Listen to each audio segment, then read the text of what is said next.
Hi, it's Mike Ferry and welcome to Mike Ferry TV, the week of July 15th. We hope those that attended the retreat, if you were one of them, enjoyed that experience. Great crowd, great response, great material, and great thoughts for all of us to be more productive. Okay, we were looking at the last couple weeks, the 15 thoughts that I presented during our West Coast tour. We've covered numbers 1 through 6. I want to cover 7, 8, and 9 today, and I'm going to continue with this for a few weeks because for those that were not able to be at those events, I certainly want you to have access to the same material. So our 7th thought that we discussed in depth, which probably is one of the ones that everybody can use. You know, the feedback that I get on this particular 3-hour seminar I'm doing is, Mike, you're giving us 15 thoughts, which is a lot. Thank you for that feedback. However, some of the thoughts don't apply to me, and I understand that. That's why there's 15 instead of 1 or 2. Because if I have 15 thoughts on taking more listings, something, of course, will apply, and that's the name of the game. But number 7 really applies to everybody, okay? And number 7, I wrote, build a referral community within your database. Build a referral community within your database. Okay, everybody, whether you be brand new licensee today or a 20, 30-year veteran, everybody has a database. Now, I have to tell you, when I did the last tour stop for a wonderful company, a Coldwell Banker franchise, I pointed to 2 of the ladies in the room and I asked the first lady, how long you've been in real estate? She said 30 years. I said, how big is your database? She goes, 200 names. And I was kind of shocked. I pointed to the lady behind her. She'd been in 20 years and she had about 200 names also. You know that's almost impossible. See, a database obviously is all of your past clients. Doesn't matter where they move to, where they go, you stay in touch because they, A, could move back, which is a transaction. B, they could refer other people that could be moving in to you as a real estate professional. Or C, they still have friends in that neighborhood where you worked with them, and they could have those friends consider moving out and you have business. So obviously past clients, but the centers of influence. Now I got to ask, how do you live in a community for 30 years and not know hundreds and hundreds of people? Neighbors, relatives, friends, family, of course. People that you grew up with, people in your churches, in your tennis club, people you play golf with, community activities. These are all centers of influence. People you give money to, the dry cleaners, your attorney, your accountant, your insurance person. So I want to say to you that if you take and look at the database and you write down the number 10%, if you do good, solid follow-up with your database on a regular basis, 10% of them will give you referrals every year. And you can identify who they're going to be because they are more open, responsive to your conversations. But at the same time, then I want you to write the number 35%. And the 35% represents, and this is important, the gross number of transactions out of your total. So if you're doing 30, 10 should come from your database. If you're doing 20, 7 should. If you're doing 100, 30 should come from your database.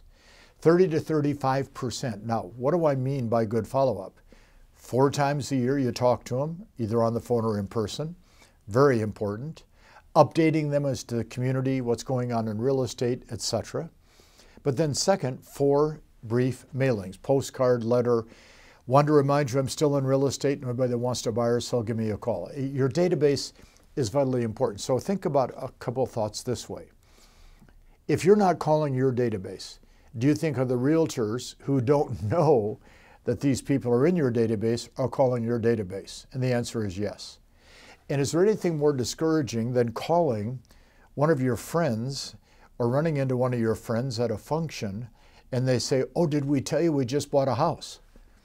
And of course, you're then devastated, sometimes emotional, sometimes angry, when the truth is our lack of communication about the work we do is, of course, a very expensive lack of communication. So point number 7, build a referral community in your database. How many names do you have in your database now? Now, one of the questions that comes up often is this. If I'm prospecting and I get a lead, and they don't want to do anything for 3, 6, 9 months to a year. Do I put them in my database? Absolutely no. Do not do that. Everybody says, why? Because 3 months from now, you're going through your database, you don't recognize the name, they would never remember you. That would be a waste of time, okay? So the database is people that I know well, that I'm doing business with, and or past clients. Point number 8, and this is a tough one, okay? And I promised everybody when I did the tour that of the 15 points, I would only talk about prospecting once. And it's point number 8. Because, you know, the MO on Mike Ferry is don't go to his seminars. He's old-fashioned. You know, he's Fred Flintstone. He doesn't ever understand the business today. He doesn't get involved in social media. You know, he doesn't promote a lot of the things that we need to do today to succeed because he always talks about prospecting. Well, let me ask you a question. Who buys and sells real estate? People. And if they're people that you know or don't know, these people would be prospects.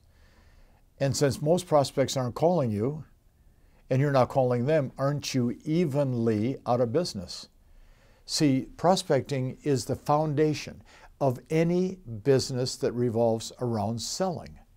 And I don't care what the business is, prospecting is vitally important. This is the only industry I've ever heard of that doesn't promote conversations, communication, lead generation, prospecting all the time. So point number 8 is not to tell you to prospect. I think you know that. But point number 8 is develop 5 to 6 different prospecting techniques to use. Most agents will have 1 or 2. I'll say to an agent, okay, what is your specialty for getting listings and sales? I hold open houses every Saturday and Sunday. I go, great. And what if you don't have any listings to hold open? Well, then it's a challenge. Okay, what do? Well, I work at Geographic Farm, 200 homes. I work it nonstop. And what if there's no listings available in your Geographic Farm? Technically, you're out of business. What do? I'm a buy owner specialist. Man, I'm really good at for sale by owners.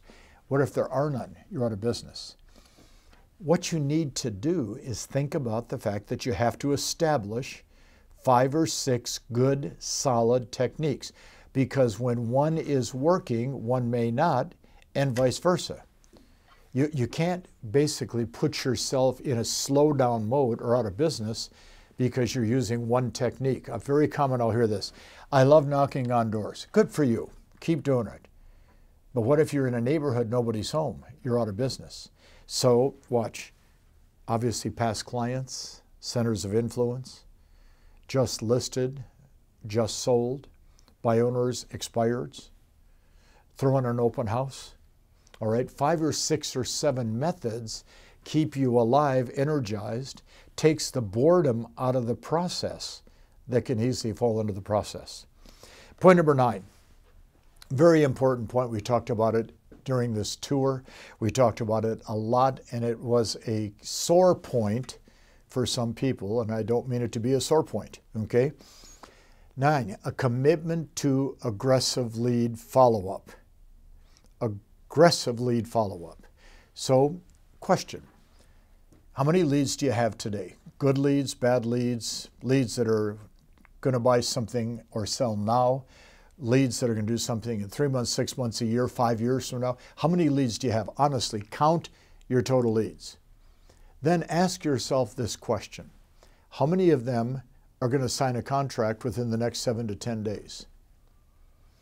Let's say you have 15 leads. Then you go, well, actually none. Okay. How many will sign a contract in, say, 10 to 30 days? And you go, well, maybe 1. Well, technically then you have 1 lead.